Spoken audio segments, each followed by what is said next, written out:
Fala pessoal, bem-vindos ao canal Bastidores do Poder. Aqui a gente não aceita narrativa pronta. Aqui a gente investiga, analisa e revela o que realmente acontece nos bastidores das decisões que impactam o Brasil. Enquanto muitos mostram apenas a superfície, nós vamos fundo, questionamos, conectamos os fatos, mostramos o que está por trás dos discursos e dos interesses.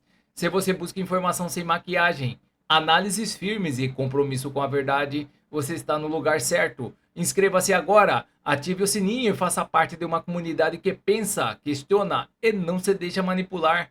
Bastidores do Poder, porque informação é poder e você merece a verdade.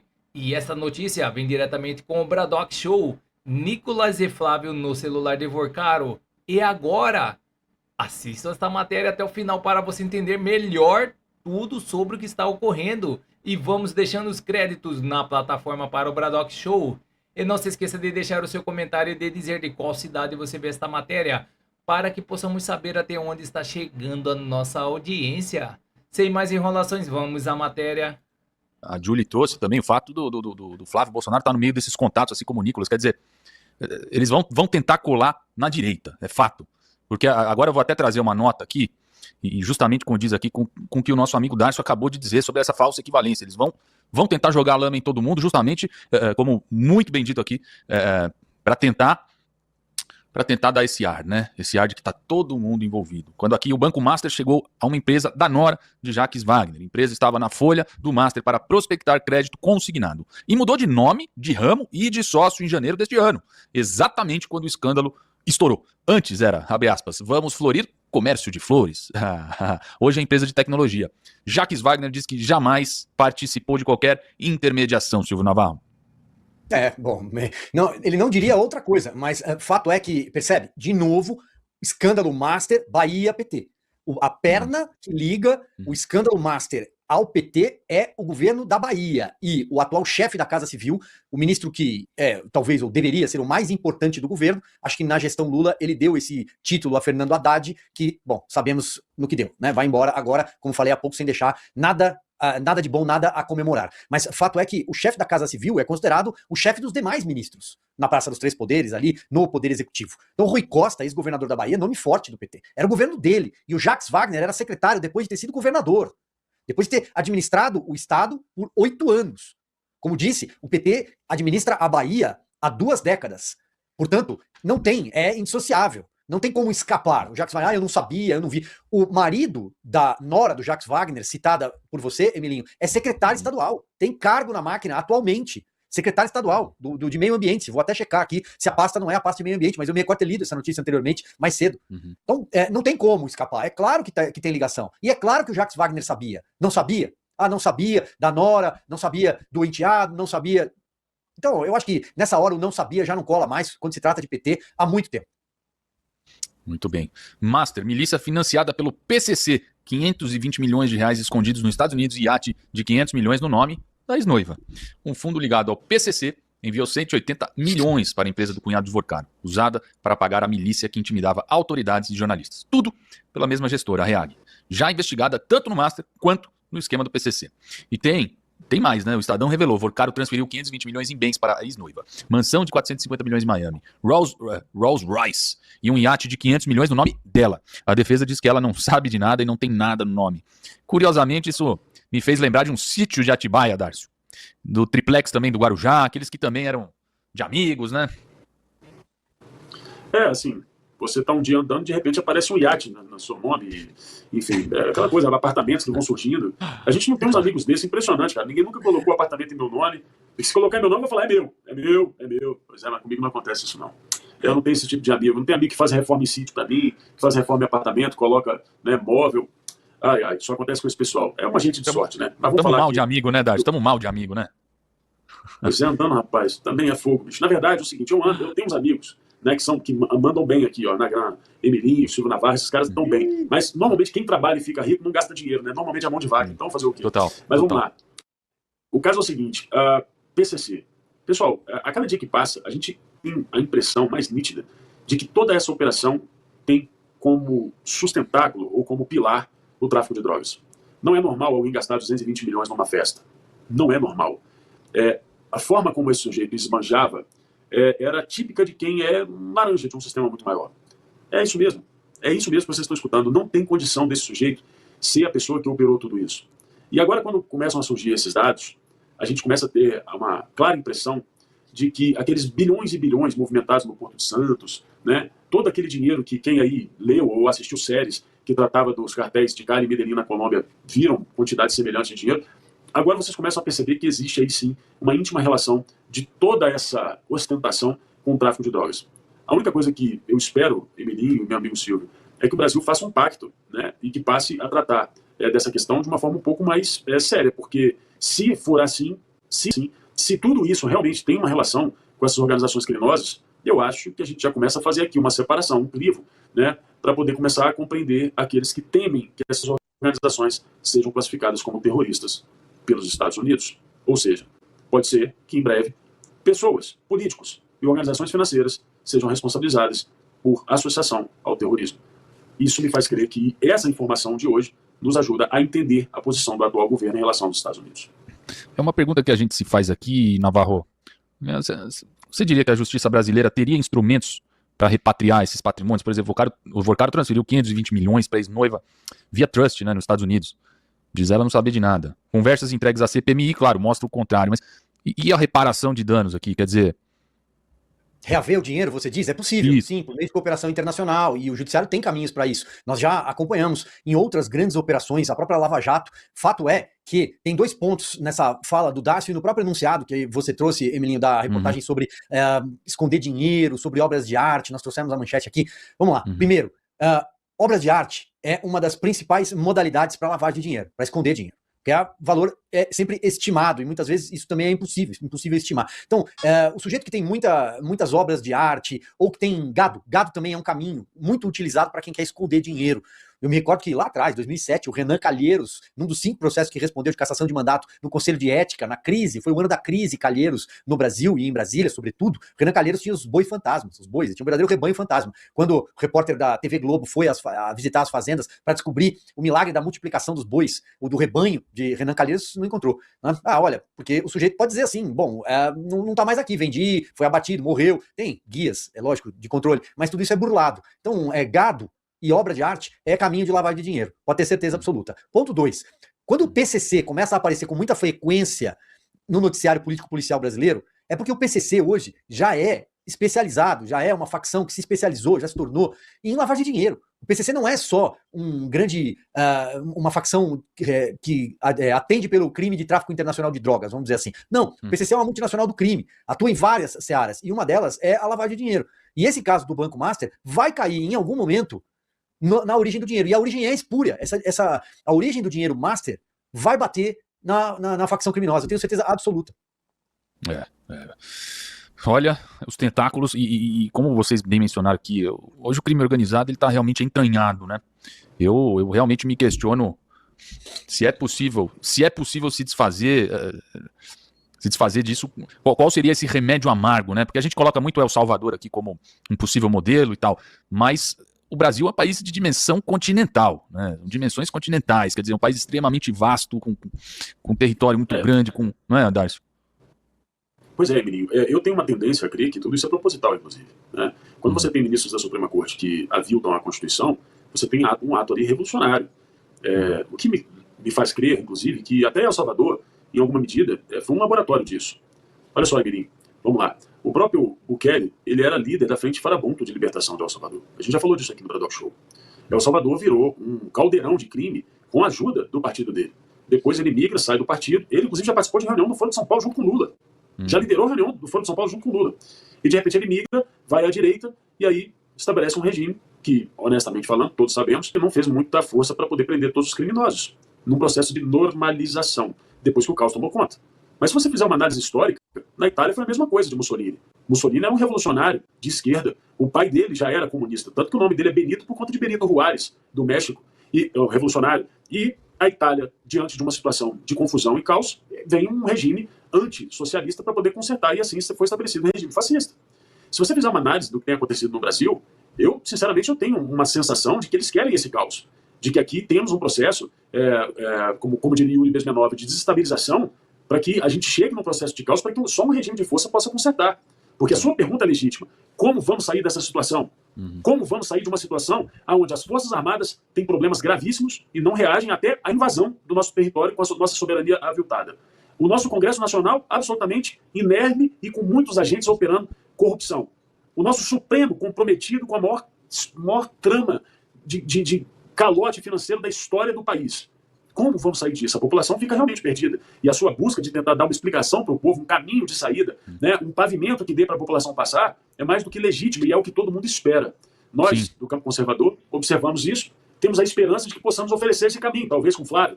Mas eu sei que não é fácil. Agora, a revolução nunca é solução. Concordo em gênero, número e grau. Hoje eu conversava com amigos, né? E a gente se questionava mesmo, né, nessa questão de o buraco é mais embaixo. O crime organizado está há quantos anos aí, literalmente se organizando, né? Eles são com certeza hoje muito maiores, mais organizados do que propriamente multinacionais, grandes corporações, não é, Silvio? Então, Não, perdão, pode ir. Não, e financeiramente eles estão parrudos, quer dizer, eles estão há quantos anos aí, já são organizações internacionais, né? Quantas notícias aqui a gente se depara aí de infiltração em outros países, quer dizer, o remédio, ele realmente a gente se questiona e entende, será que há uma solução, né? O PCC, a maior facção criminosa brasileira, que tem hoje status de máfia, de fato, o próprio GAECO, o Grupo de Repressão ao Crime Organizado do Ministério Público, trata o PCC como um esquema mafioso, uma multinacional do crime, como a gente falava há pouco, porque abriu tentáculos, espalhou tentáculos para várias áreas. Postos de gasolina, contrabando, máfia de cigarro, aluguel de armas, eles têm um verdadeiro paiol, um arsenal de armas disponíveis, carros, lavagem de dinheiro e o tráfico, a rota de tráfico internacional de drogas que passa prioritariamente pelo Porto de Santos, que é a grande porta de saída para abastecer mercados consumidores de drogas na Europa, na Ásia, Oceania e até nos Estados Unidos. Mas vamos lá, o PCC tem negócios em 16 países, mapeados pelos investigadores, investigações oficiais. Portanto, o PCC tem conexões no exterior, como você dizia. PCC e Comando Vermelho, que são as duas principais facções, hoje estão presentes em todas as unidades da Federação Brasileira, em todas as unidades. Não há um estado onde os dois não estejam presentes, ou um ou outro. O Comando Vermelho tem uma atuação mais marcante, além do Rio de Janeiro, que é o seu berço, lá na década de 1970, né, nasce em 1979, em Ilha Grande, da mistura de presos políticos com criminosos urbanos da Falange Vermelha, dali vai nascer o Comando Vermelho. Além do Rio, ele atua com mais força, está mais presente na região amazônica hoje. E o PCC, um pouco mais recente, o PCC nasce em 1993, Casa de Custódia de Taubaté, naquela época do Cezinha, do Geleião, do Misa. Hoje o PCC não tem mais nenhuma das características, talvez, do seu nascedouro, né, daquele momento embrionário, pós a rebelião do Carandiru em 1990, no ano anterior, 1992. Mas o fato é que o PCC nasce em São Paulo, está presente no Paraná, Mato Grosso do Sul, Minas Gerais com mais força. Mas o que eu estou querendo dizer? São verdadeiras máfias que atuam no Brasil, completamente aparelhadas e estruturadas. E aí, para finalizar, talvez fique claro onde é que eu quero chegar. Eles só cresceram nas últimas décadas. Esses grupos só cresceram, ampliaram os seus tentáculos, se espraiaram Brasil adentro. E quem governou o país por mais tempo nesse período todo? O PT. Quem governou o estado de São Paulo por mais tempo esteve à frente do Palácio dos Bandeirantes quando o PCC se tornou o que se tornou? O PSDB. Então, é preciso que a mentalidade de quem está no poder seja outra. E não a mentalidade da bandidolatria, como é a mentalidade da esquerda. E não achar normal ministro de Estado entrar com uma segurança precária ou sem segurança dentro de uma região dominada pelo tráfico no Rio de Janeiro. E não determinados adereços, como bonés e afins, estarem na cabeça fazendo qualquer tipo de gesto para facções criminosas. E não você ter um ministro da Justiça e Segurança Pública que permite que entre pela porta da frente do ministério uma senhora que responde pela alcunha de dama do tráfico. Mulher de um dos líderes do Comando Vermelho que estava preso em Tefé, no Amazonas, naquela época. Será que ninguém fez um Google para saber que aquela senhora, aliás, já respondia criminalmente por ser caixa do Comando Vermelho? Só para citar aqui alguns exemplos. Ou você muda a mentalidade, e da mídia também, a mídia tradicional não pode se esconder nessa hora, porque também adora uma bandidolatria, adora dizer que os meninos trocaram bala com a polícia. Coitados, tadinhos. As vítimas da sociedade. Deixa eu aproveitar e convidar nosso deputado estadual aqui por São Paulo, Paulo Mansur, está aqui conosco. Eu quero aproveitar e convidar o Paulo para essa discussão, né? Estamos falando de crime organizado, aqui dos tentáculos do crime organizado, já, inclusive nessas gestoras aí, né? Fundos ligados à Master, etc. Quer dizer, estávamos conversando aqui se há se um dia conseguiremos haver um tipo de solução para o crime organizado. Quer dizer, a gente vive discutindo aqui se Estados Unidos, se Trump vai considerar PCC e CV como organizações criminosas, se isso realmente vai impactar diretamente no crime organizado, ou eles já estão grandes demais. Já não é possível mais nós realmente, digamos, exterminarmos o crime do nosso dia a dia, né? Emilinho, Silvio, Darcio, prazer estar com vocês mais uma vez, obrigado pela oportunidade de estar falando com todos. E, olha, eu estava dando uma olhada até na Gazeta do Povo, que eles fizeram uma matéria falando que 61 milhões de pessoas no Brasil são afetadas por causa do crime organizado. O Comando Vermelho e o PCC dominaram o Brasil. E muitas pessoas hoje dependem do crime organizado para viver. E, infelizmente, muitas famílias dentro das comunidades são afetadas, mulheres são estupradas, pessoas dentro da comunidade que realmente são boas acabam perdendo a sua liberdade por causa desses criminosos. E a gente sabe da maldade como eles agem. Queimam pessoas, usam metralhadoras do exército, assaltam bancos, assassinam inocentes. Então, realmente, a gente está falando de um grupo terrorista que começou com o tráfico e se tornou o maior grupo terrorista do Brasil, que sequestra pessoas, fazem tudo para estarem no poder do crime organizado. A gente tem o avanço de Donald Trump na América Latina, que eu acho que isso foi muito importante nesse momento, né? O Donald Trump conseguiu derrubar o Nicolás Maduro, agora derrubando o regime iraniano, falando que vai avançar em Cuba, e o governo Lula indo contra tudo isso, indo na contramão, defendendo que o PCC, que o Comando Vermelho, não sejam cadastrados como grupo terroristas, falando que foi um erro a invasão de Nicolás Ferreira, defendendo o regime iraniano. A gente esteve com o Eduardo Bolsonaro nos Estados Unidos, eu e mais 10, 15 deputados federais, outros candidatos ao Senado, e ele relatou, ele fez um quadro demonstrando desde quando ele foi para lá, e tudo o que aconteceu, todos os avanços que aconteceram. E realmente, a gente vê que o Lula, ele está na contramão do que o Trump quer fazer com o mundo.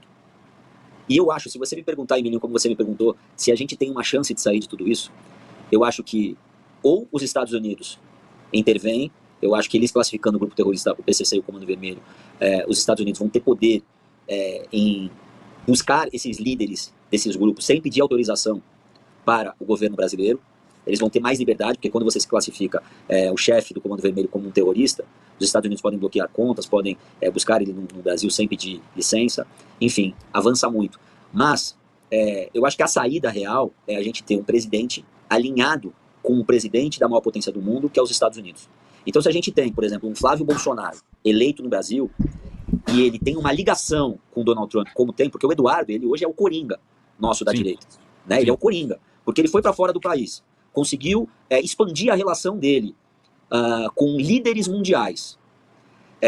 Enquanto, muito bem relacionado, né? Muito bem relacionado. Né? Isso, enquanto muitos descartavam ele foi avançando cada vez mais. Então hoje ele tem uma circulação no primeiro escalão muito grande nos Estados Unidos, e isso ajuda o Flávio Bolsonaro nessa relação. E se o Flávio Bolsonaro ele quer esse combate contra o PCC, ele quer esse combate contra o Comando Vermelho, e ele vira presidente, junto com os Estados Unidos, a gente tem um combate contra o crime organizado muito mais avançado, né? Porque a gente vê até nessa série de Netflix, quando o presidente do país ele está contra, por exemplo, no México, tem aquela série do México, que ele faz de tudo para os Estados Unidos não avançarem para pegar a organização criminosa daquele país. Nada acontece. Então, se o presidente do Brasil atrapalha os órgãos internacionais dos Estados Unidos a avançarem a combater o crime organizado, eles atrapalham todo o esquema dos Estados Unidos para prender esses traficantes.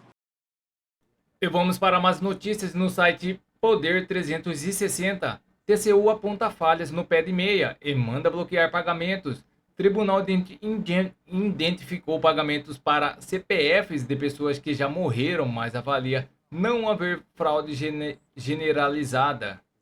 O TCU informou nesta quarta-feira que identificou falhas no controle do programa Pé de Meia, voltado a estudantes de baixa renda do ensino médio público.